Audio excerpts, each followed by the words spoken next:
got the recipe. Check out what you need. That girl can cook. That black girl magic, I gotta have it.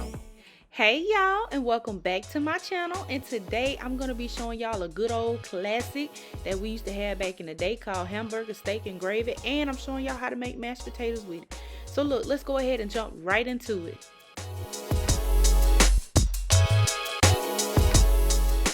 Alright y'all, so I have a large mixing bowl here, and I'm going to be adding in about 2 pounds of ground beef. Now these are just a little bit under a pound, but together they make almost about 2 pounds. So I'm just going to take me a spoon here and I'm going to separate this. I'm not going to mash and mix this. That's one of my biggest pet peeves, when people take the meat and just squeeze it and mash it. You want to leave it a little bit ground, okay? But look, you want to add in about half a cup of Panko breadcrumbs. If you don't want to put the breadcrumbs in there, you don't have to, but they do help to hold these together. I'm also going to add 1 large egg. And look, this is our secret right here, that Lipton onion soup, okay? It don't have to be Lipton. It could be Walmart Winn-Dixie brand, but you need a package of that onion soup in there, y'all. I'm telling you, it makes all the difference. And we're going to season this up with a little bit of black pepper. I'm using a teaspoon, a tablespoon of garlic powder. Make sure you get that in there. And 1 to 2 teaspoons of seasoned salt. Now, you can season that, you know, just a little bit with the seasoned salt. Don't go too heavy on it because that Lipton soup is very salty, okay? But you do want to add just a little bit. I'm also going to hit it with a tablespoon of Worcestershire sauce. And that's it, y'all. So, look, we're going to gently mix this and combine the ingredients together. Remember, don't squeeze and mash this. All right, just mix it. Take your spoon and try to mix it together. Get that egg incorporated in there.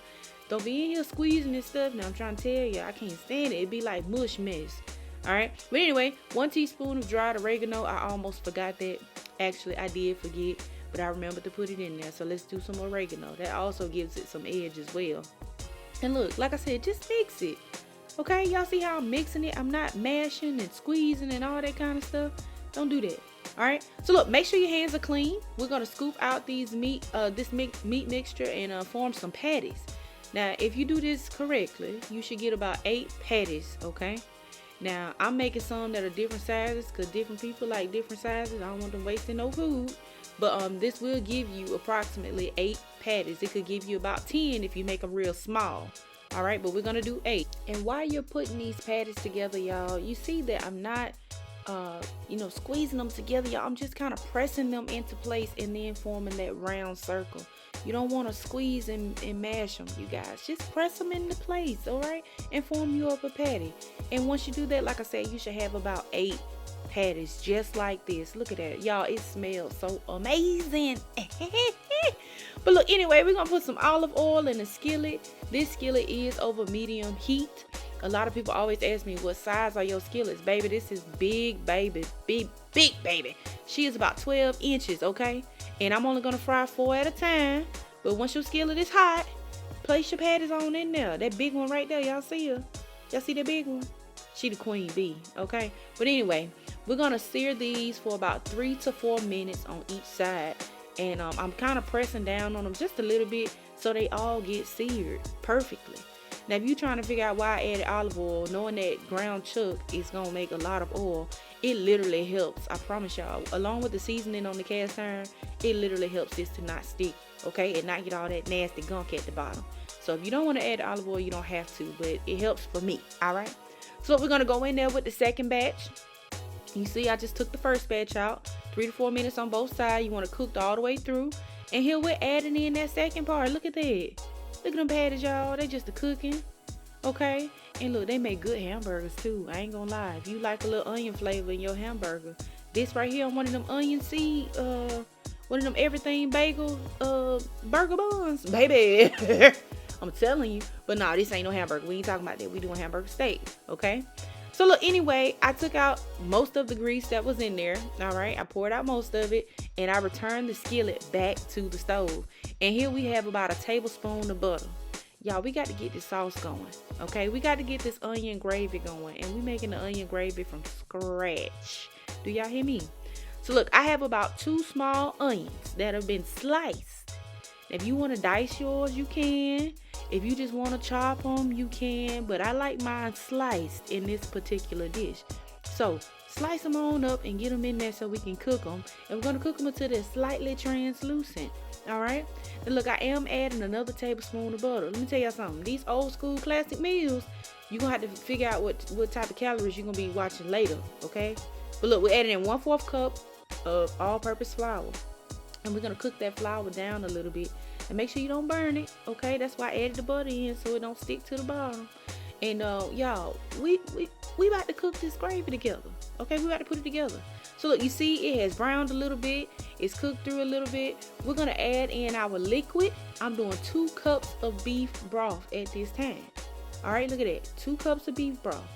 And look, y'all, get you a whisk and whisk it together. Make sure there is no clumps of flour. Make sure that it is all incorporated. It's gonna soak up that seasoning from them patties, honey. Look at that.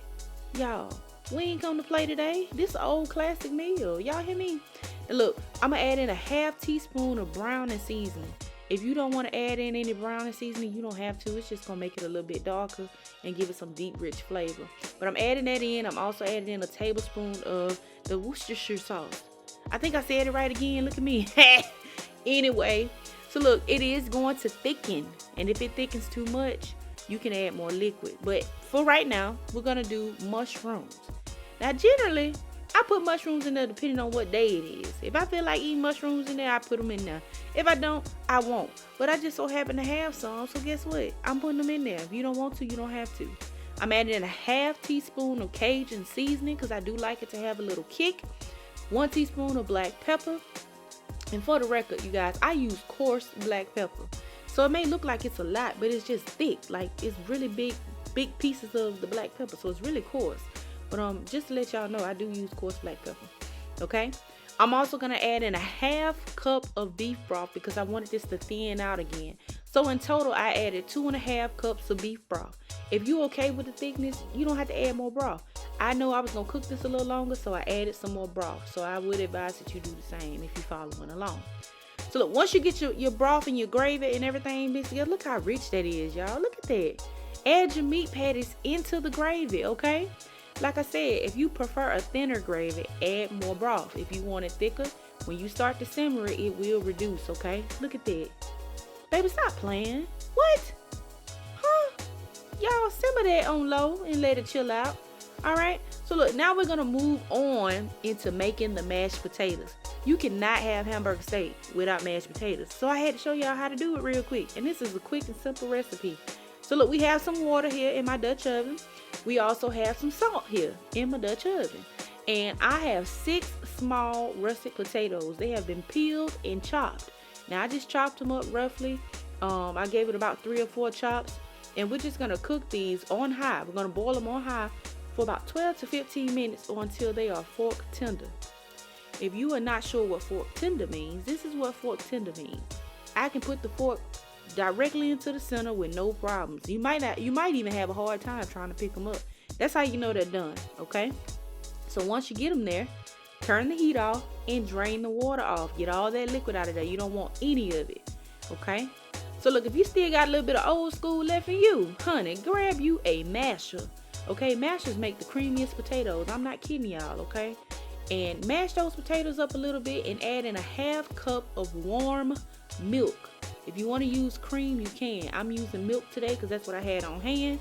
And I prefer to add in my milk a little bit at a time. So I'm adding in half now and I'll add half later. And I'll show y'all that, okay?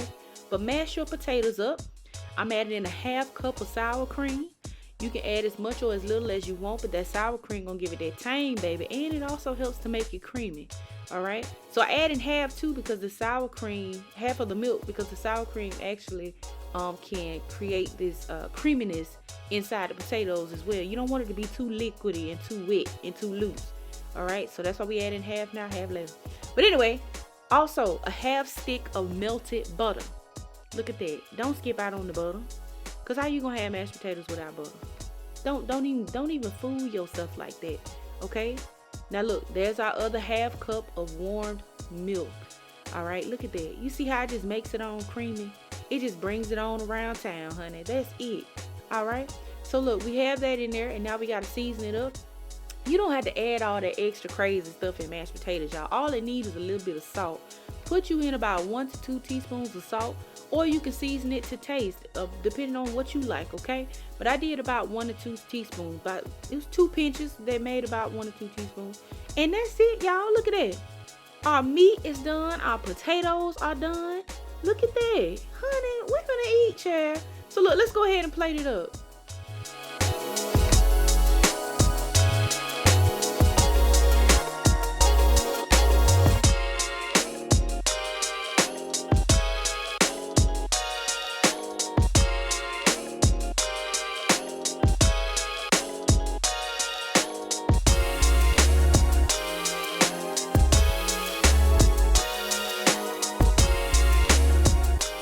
And there you have it, guys, our delicious hamburger steak and gravy with the mashed potatoes on it. And I cooked up some green beans and asparagus, baby, and this was a meal. Do you hear me?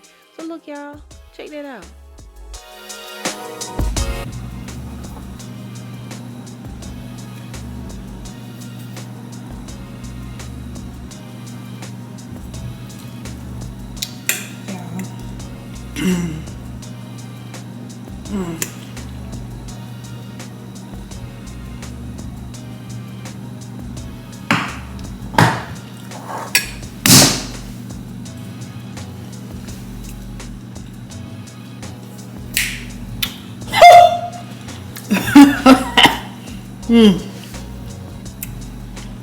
Okay now.